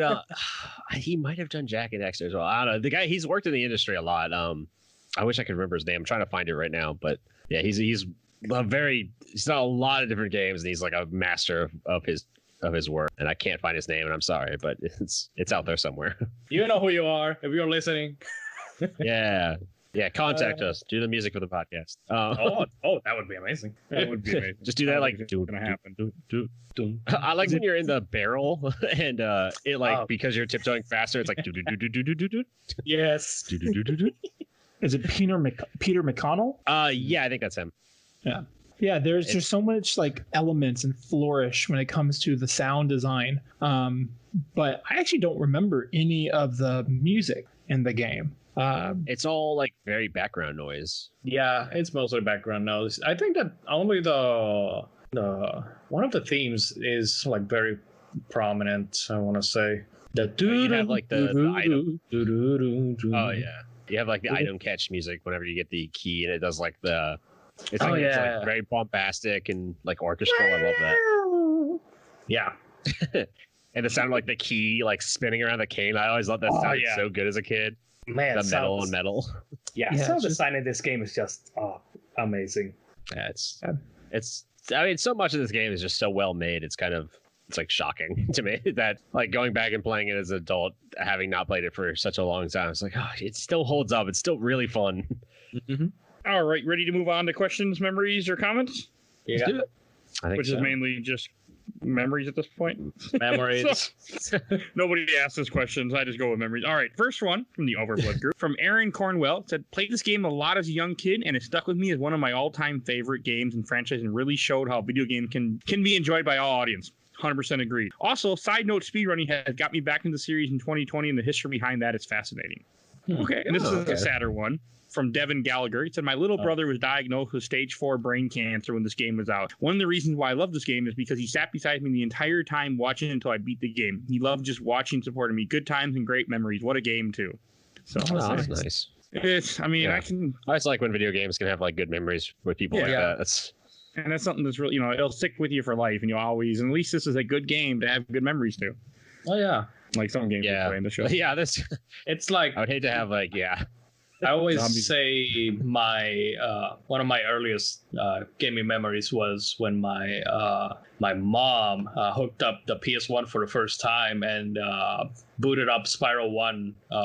And I'll always have that memory, intact in my brain, like just seeing that game for the first time. And my mom just hooking it up and testing it out. Like, okay, now you play. Like, I'll always, kind of remember that one. So I think that we all have something like that. Yeah, we do. All right, next one. I always got my memory of my cousin bringing games over and being like, I can't beat this. Do this for me. Go and be like, I can't beat Kane Lynch here. Beat this. Help me beat this game real quick. That's a decent game. Or just sit down and play for a day. Kane Lynch is all right. All right, from Matt P. I just played this for the first time ever this past February, and I loved it. It's right up my alley. The only thing that kept me from 100% is the Master Thief sprints. Those are bonkers hard. Still got the platinum, though. How'd you feel about the Master Thief sprints? I think that might have got cut off when we talked about it earlier. That made it in the recording. That's what I said, that I don't like time time travel or anything in games. So okay, that's enough, I think, for that. All right, from I think Andrew Gerties, Sly 2 was the first game I owned for PS2, and I immediately became obsessed with it. I eventually played the first one and was disappointed about how different it was at first, but eventually grew to love it. The dark noir style comic book aesthetic and slightly, no pun intended, and impressive mesh between stealth and action gameplay melded into something far more engaging than most contemporary action games I played. Okay. Yeah. From Tony Hernandez, one of my favorite games when I was a kid is one of those games I could probably 100% from memory because I just played it so much. I can see it. It's a good game. Hey, you and me. From Alex Britt, the music from the boss fight in the Haiti level still reverberates in my soul. Yeah. Oh, God. From Tom Drake, he said, Sly Cooper defined my childhood. Fantastic video game trilogy. Shame they never made any new ones. See, that's the problem. Yeah. I like Thieves in Time. It's not my favorite, but I like it. I support Thieves in Time. Got a few more to read from a The problem is when you have three, yes, when you have so many great games, one game's like pretty good, it doesn't hold up to the amazing ones. And it irritates people. Yeah, maybe. If Rembrandt had a bunch of paintings that were like pretty good, but we don't talk about those. All right. From Janiso Santos, when I first played this at a friend's place, it really got me interested from its story and characters, the authenticity, and unique style created with a cartoon-like feel. The early game design styles and the new style it took on in sequels 2 and 3 really amazed me. I just started fanboying over the games and lore of it for so many years. Okay. From Callum actually timed Brazo. this game perfectly too, because I just remember we accidentally timed this perfectly to Stars coming out, which is a very similar. Oh yeah. Nothing on the show is actually done like to fit with things. It just kind of happens. Like it happens almost every my week, neighbors. Played Resident Evil 3 the last 2 weeks. Like, yeah, they'll fit perfectly with the current life right now. So yeah, we'd never play that shit. It just happens. It's really bizarre. Like it's worrying because I'm afraid to put on I don't want to put on some game and accidentally cause a world collapse. How that works? Yeah. Okay. All right. From Callum Brazo, I had a PS2 when I was younger, and I just remember being enamored with the game since then, but could never get all 4. Fast forward many years, and the childlike joy and frustration at times, such as Bob's Caveman Challenge, I have no idea what that is, and Sly's Archery Challenge that I've gained with was immense. So that number 3 or 4, I'm assuming. The Archery Challenge, I think, is 3. Okay. Is it 4? I think it's 4 because that you get different costumes in 4, and one of them, I believe it is like a Robin Hood costume. So yeah, I think you're right. I remember there was archery in 3 as well, but I don't know if it was expanded to the challenges. I really don't remember, man. Apologies if we don't remember. We'll play the other ones probably sooner than you think. Sooner than I want to? Probably, yeah. All right, from Talon Tolman said, I was with my mom at Target. I was maybe 7 and saw it on sale on an end cap and asked if I could get it. She said yes, and I started as soon as I got home, played all night and all the next day. I brought it over to my friend's house and had him play it, and he got hooked too. We played so long that our parents grabbed us from the PlayStation for a week. Oh, my God. I like that one. All right. I'll read part of this one from Josie Bonilla. I rented it from Blockbuster in the 2000s, something to enjoy during the weekend. Everything from the gameplay to the stylized animated cutscenes were great. It still holds up to this day, and it's the type of game both adults and kids can enjoy. I agree. Yeah. And I got a lot from this group, and I'm going to read a couple more, then I'm going to go on to Shelfer Box. From Alex Punt, one of my earliest PS2 memories, and I think one of the first games I completed. Also have my bro to thank for reintroducing me to the sequels in primary school. I'm not sure what primary school is. I'm assuming he's not American. That's I'm guessing elementary. Yeah, elementary. Oh, okay. It's a word I'm unfamiliar with. Tyler Evans, like everyone else besides America, calls it primary school. Yeah. Like everyone else besides America has healthcare for all, but hey. Yeah. All right. Everybody else first says game I ever healthcare, the metric system in primary school, and we have standard and elementary. First game I ever played with my cousin was playing it and asked him if I could, and he thought I couldn't, but then I proved him wrong. I'm assuming he meant that he played it and beat it. Okay. Last one we're going to read from Matt Kessler. When I was younger, I had a lot of health issues and stayed home from school often because of it. I remember binge playing Sly 1 and 2 over and over while being homesick. Some of the favorite memories were playing these games. Hey, at least they're good games to have memories too. Like they're actually, I mean, this one's a really good game. I don't know if you didn't do it on purpose, Mike, but the name of the last guy? What was it? I don't remember. Mike Kessler? Mike Kessler? Do you remember Infamous 1? What was the name of the villain? Oh, Kessler. So I forgot all about that. It's all connected. I was really hoping somebody would mention the fact. I don't know if anyone here noticed or knew about it either, but I was hoping somebody would mention when you're on the Banaki comms with like Bentley or Murray, if you move the left and right analog sticks, you could move their heads around. And I always thought that was so funny as a kid. I was really hoping somebody in the memories would mention that. That is a very Metal Gear Solid thing, by the way. Yeah. Instead of having the conversation that they usually have, like in the what's you might call it? You guys played Metal Gear Solid recently. The Codex? Yeah, the Codex thing. Basically, the Binaki-com is that. Yeah. It's one of those like tiny things that just they only put there so that like you had something to do during cutscenes if you weren't that interested. And I love that stuff in games. Knights of the Republic 2 has, I think the first one has it too, where if you plug in a second controller during cutscenes, you can press the black and white buttons on the Xbox controller and change the pitch of everyone's voices. It's totally unnecessary, and like so few people knew about it because why would you ever do that for a single player game? But it's just like so funny to me. All right, and I think we should move on to Shelf or Box. Sure. And Emmanuel, since you're kind of becoming a regular at this point, why don't you go first? Hey, I almost have the regular status. You know, it's Sly Cooper is one of those video game franchises that I still think that it's kind of underrated, but it's still well known at the same time. It's still definitely the lesser known of the big three of the PS2 era. But it still has so much charm, and you know, the game still holds up pretty well. There are some sections like we mentioned in the whole podcast. The inverted controls in the turret section, the racing, the two boss battles that I could not stand for the life of me, Mugshot and Miss Ruby. But overall, it's still a pretty good game in a franchise that continues to evolve and become even better. So as its foundation, it starts off really, really strong and really, really well. And I obviously have it on my shelf. So yeah, it's a shelf for me. Okay. How about you, Stu? Yeah, same for me. It's going on my shelf. I love this game so much. I played it so much as a kid. I spent so much time like trying to find every single bottle and open all the vaults and get every coin and like find every little nook and cranny of every map. I love the music. I love that, like Emmanuel said, this game was kind of underrated for a time. It didn't sell quite as well as other PlayStation games for a number of reasons that just kind of were out of its control. And so it kind of always had like a bit of like a lag behind the other big platformers. But in my mind, I think it's one of my favorites. It might be my favorite of all like the PlayStation 2 platforming games. It was never like afraid to kind of do a bunch of really different things with its gameplay and take some risks, like throw in like flying sections or a bunch of vehicle sections that are all pretty different, have rhythm sections in the games, and just the world that it's in. I love the Oceans type world of like, we have a plan. Here's what we need to do. Here's how we need to accomplish it. Everyone go, you know your roles. So I really enjoyed that. So it's absolutely going on my shelf for just like everything about it comes together for me. So perfect. Okay. How about you, Nick? Oh man. So when I was playing this game, and I play it at my computer desk, and right next to my PlayStation 3, there is the SNES Mini. And I was thinking about this game would be perfect for like a PlayStation 2 Mini. Mm-hmm. Like I would love to have this always like preserved. It was on the Vita. Oh yeah.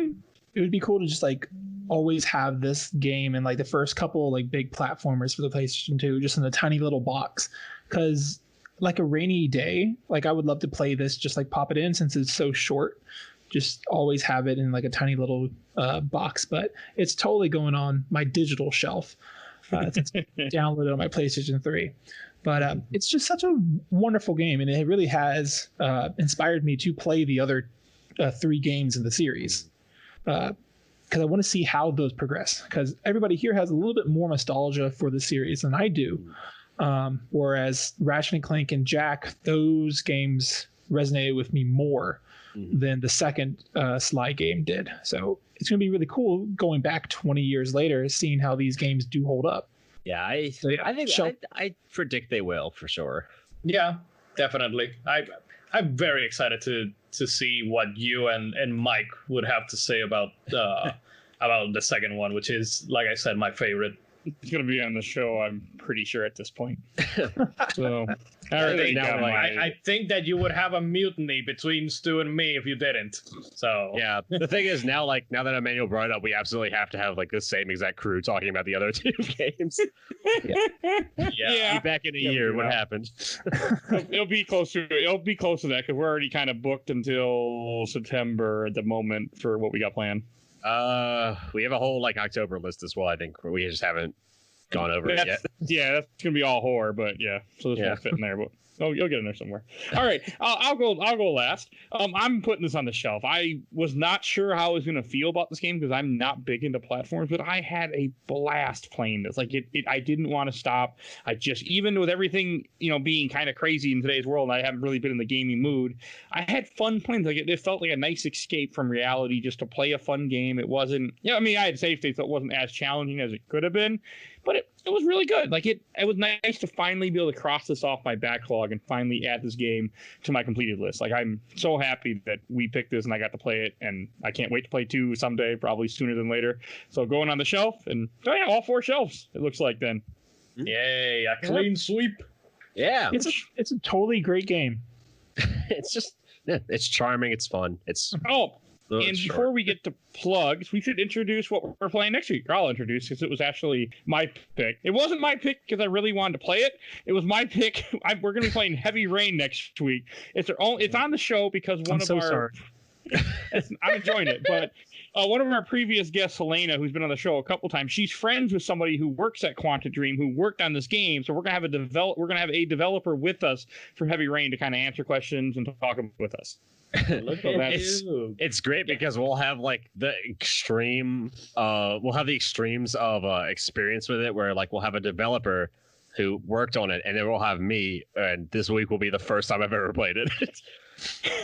I played it once before, like maybe 7-8 years ago, and I don't remember that much. I realized, but I know who the killer is already, and the game is a very interesting take when you know exactly what happened. You're like, oh, but I've seen like clips of it, but yeah, I also if you don't know who the killer is, don't spoil it. My main knowledge of the game, and this is not a joke, my main knowledge of the game is that at some point you walk around and you yell Jason really funny. Yes. Yes, right, early game. That's all I know is you go, Jason! Jason! Have you played it, Emmanuel, before? I've tried playing it. I don't know. I did not like it. Okay. You should play it. I do like Detroit Become Human. That one I have the platinum to that one, but of course you do.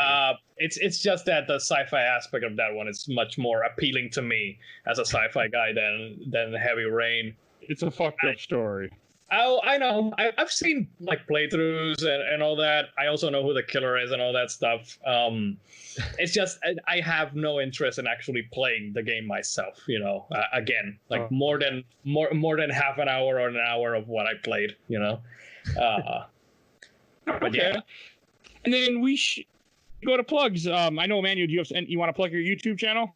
YouTube.com/CommanderLionheart and Twitch.tv/CommanderLionheart. That's where you can find me. We still need to get to 100 followers, so we're on Twitch so that I can play Resident Evil for the first time. Ooh. And if I get to 150, I'll play Bloodborne. Maybe if I get to 200, I'll how do you say please a couple of the people that watch my streams, specifically Surgeability and Bernard and John and all those people that keep saying, play Martian Gothic. I will consider doing a first strike, which is basically my equivalent of replay, just playing the beginning of the game. I am not going to play the entire thing. Yeah, so, that's a rough game to play. Yeah. I tried playing that game. Which game? Martian Gothic. You broke Martian Gothic. Okay. Yeah, that's a rough game. I've played a little of that game, and I'm gonna tell you right now, Mike, I will never put that on my list for this podcast. Good. That bad, huh? It's rough. It is rough. One I will recommend, because I did a live stream yesterday, a first strike live stream yesterday, and it was Raw Danger. That one, which I actually did because Mike, a couple of months ago when the earthquake started, Mike told me, well, would it be nice if you played that one just because of the earthquakes and whatnot? And I did. I finally did, but because Disaster Report 4 is coming out next week. So I played that one. It's interesting. That's all I'm gonna say. It's interesting. It's so charming compared to Martian Gothic, especially because I think Martian Gothic is just like, oh, that game's just disgusting. All right, Nick, did you have anything you want to plug? Oh no, I'm very boring. Okay, I wasn't sure, and I forgot to ask before we started recording, so I wanted to double check. I am not a celebrity. I live a very meager life. Try to on this episode of the Games My Mom Found podcast. All right. I want to give a quick shout out to our awesome intro and outro, courtesy of Bobby, aka Mike Stoney from his EP Bite the Bullet, Song of the Cool Kid Squad. You will see a link to his YouTube channel in the show notes. You also see a link to Emmanuel's YouTube channel in the show notes, as long as he sends it to me before this gets published tomorrow. Doing that right now. That about wraps up, I think, everything we should say for this one. Other than it'll be fun editing this because it's in pieces right now. Yeah, we'll all throw it together. Rest in peace, Mike. Rest in peace. I got a day to do it.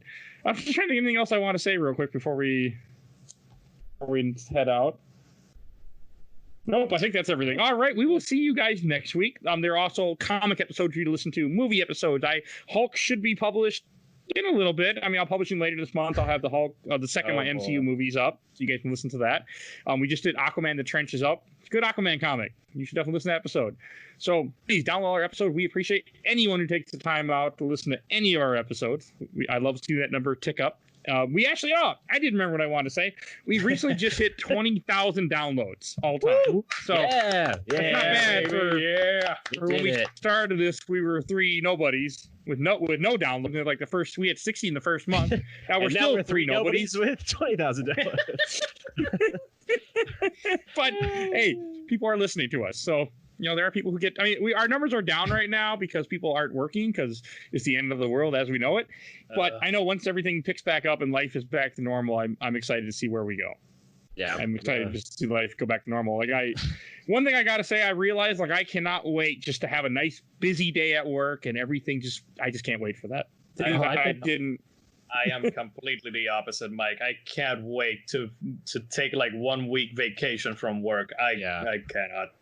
Yeah, me and Stefan have basically just not gotten our vacations, so it turns out we just got to skip them this year, so I'm super excited for this to be over so I can just take a week off, maybe a month off, maybe a fucking year off. This is my 10th day off from work, and I am going absolutely batshit insane. I've broken 2 guitar strings, and I can't go to my local music shop to buy any because they're closed. And you start going crazy, pulling hairs out and tying them together. That sounds kind of like a Tom and Jerry. That's Tom and Jerry. It's I might actually play Heavy Rain. What's going through my mind right now? You should. It's terrible. You should play it. You should play it along with the show. Listen to the show next week. Download it. You should just definitely download it. Take take one of those tissue boxes and the paper towel roll if you can find a paper towel roll at this point. And do the rubber band guitar. Just stretch them different lengths and you can tune them. But this is a really cool game to just be reawakened to or rediscover, and these shorter bite-sized experiences. Because I wonder how much this game cost when it came out. It was maybe $30-$40. I think it was the full 60. Yeah, I think it was the full 60. I'm trying to remember if it was a full 60 or if it was 50. Back in the old days, it was still 50. It was still 50. Okay. 360 jumped up to 60. Yeah, that was it was interesting. It's such a good game to just sit down and just play throughout the day. I'm definitely. I was trying to figure out what I could play when I'm not working for the next couple of months, and I was maybe I'll try Mass Effect again. I started playing the first, and I was I don't know. And then I was I played I started playing Stalker, and I beat Call of Pripyat in a day and a half, and I was well, shit, now I've got nothing to do with that. And so I think I might end up going back and playing all 3 of these games right now. Yeah, I think that's on my next list I'm playing a couple other games right now, but I'm gonna venture back into the Sly universe, and I'm just so excited. It's so much fun. I'm slowly playing Xenogears, very slowly, because it will never be on the show unless I just talk about it by myself for 3 hours, which might happen. Oh, I'll talk to you about Xenogears. Okay. Because I know I might do a bonus thing, just because if I beat it, I want to talk about it, and there's no way Stu and Stefan are going to finish that game. So in 2 weeks after Heavy Rain, the episode after that is like one of our test episodes to see. It's like a non-gaming related. It's a non-video game specific thing. It's still gaming related. Video game commercials. It's gonna be. We're gonna talk about video game commercials, which I'm super happy about. And if people listen to that episode, then it'll. But like most importantly, it'll give us a week off for us to be able to play longer games. So, because Xenogears will never be on the show normally because it is a 65, 80-hour RPG that makes not a lot of sense. Yeah, and it's very difficult. So you've seen me play. You've seen how I play games, Mike. It's just like I'll burn through a ridiculously long game in like a day. Oh, and then we do have shirts coming. I should mention that Stu is working on it. I'm going to be working on it later today as soon as we're done with this recording. That's why I brought it up too. All right, we're going to be done with this episode now. All right, thank everyone for listening. Wow, this is going to be over 2 hours. Okay, we will see you next week with Heavy Rain. Bye, everybody. Bye. Bye. Wash your hands. Stay inside. Stay alive.